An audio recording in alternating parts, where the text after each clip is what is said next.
On April 21, 2016, Prince died from an overdose of fentanyl. Prince did not die from a Vicodin or Percocet overdose. The toxicology report is clear that Prince died from an overdose of fentanyl. Suicide note found? I am not responding to any kind of questions regarding what may have been taken. The media reports that the autopsy results came back on May 9th. However, during the interviews with Judith Hill and Theo London, she says, okay, and I think you already know, we know the cause of death. That means they knew immediately what the cause of death was. Did you ever know of him using fentanyl at all? No, absolutely not. Obviously, you know that he died of a fentanyl overdose. I assume is it pills? Well, fentanyl it can come in many different forms. It's just an extremely, not very much. It doesn't take much at all. So this is the evidence that you're going to want to pay attention to. On May 9th, when they got the phone call from the medical examiner, she said there were levels of prescription medications, hydrocodone in the urine, but none in the blood. She said that the blood contained a high level of the drug fentanyl. In fact, there was 67.8 mcgs per liter of blood. And as far as a reference for that, she said a cancer patient that uses a fentanyl patch would change that patch every 3 hours or so, and their blood level would only be 3 to 5 mcgs per liter of blood. So having 67.8 mcgs is an astronomical amount of fentanyl. Something else you need to know.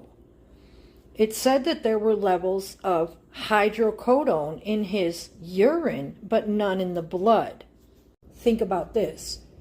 If a person, Prince, was taking hydrocodone for a long period of time due to hip pain, that hydrocodone is going to be built up in his urine and his blood. However, the media states that the blood didn't show any hydrocodone, but it only showed up in his urine. Keep listening. On 4/20, the night prior to the death, these test results that they're talking about showing the hydrocodone in his urine, it tested at 253 per liter. That's a very minor amount. And then 87 mcgs per milliliter of blood for hydromorphone, which is like an oxycodone. Without getting into lengthy details, here's what I'm saying.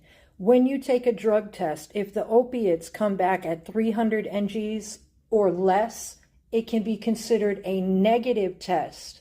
So that means that the hydrocodone, the hydromorphone that they're reporting was next to nothing. So though they report that Prince had hydrocodone in his system, the cutoff point is such that it shouldn't be relevant, but that's how they lay their groundwork for the fact that he was taking hydrocodone.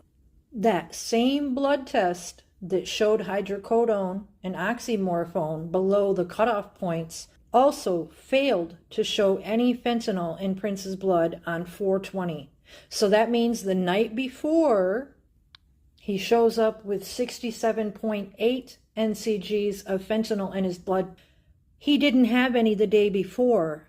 And what does that lead us to? Police also discovered a small trove of counterfeit Vicodin that was laced with fentanyl.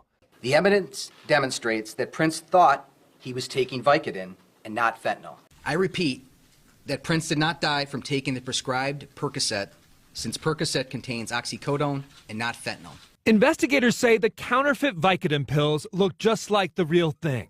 Made by Watson Pharmaceutical, the fakes even had a Watson 853 imprint on the pill. This is an actual copy of the test results from the DEA. I know it can be hard to read, even when zoomed in.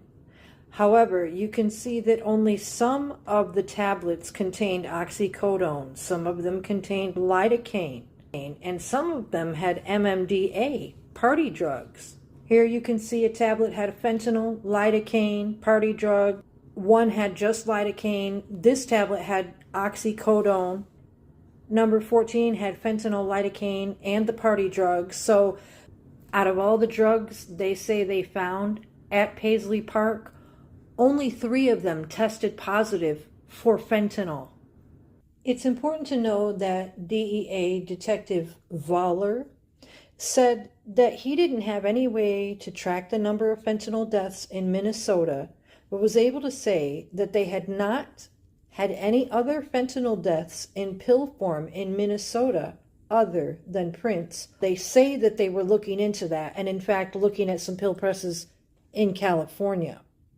Detective Voller just said there had been no other deaths in Minnesota that year or he would have been notified. I want to share with you some contradictory evidence. When you read the Prince investigation, there's also an attachment that covers the investigation of Paul Polutsky, the former Glam Slam manager who died in Hennepin County, 6-8 months after the Prince investigation. Hennepin County reported during that investigation that Carol Fakowski said that statewide there were 36 this last year. I just want to remind you that DEA Detective Voller had stated that they were checking into some clandestine pill presses in California. So I thought it was really interesting that they were in California because this house here in California has this symbol on the fence. Well, I was doing some investigation here back in 2021, and this person had to say, I believe that house used to be owned by an employee of Prince, and it's either being rented out or sold, but the gate remains, etc., etc. So this is a clandestine house in California that I thought was interesting, but more than that, California is where Andrew and Howard Kornfeld are based. Howard is based in Mill Valley, California. Phaedra Ellis Lampkins hails from Oakland, California, near Berkeley, where Andrew went to school. All those people came together right around the time Prince started appearing in public in what I call a lace front wig and dark sunglasses. And this was at the Oakland game in California.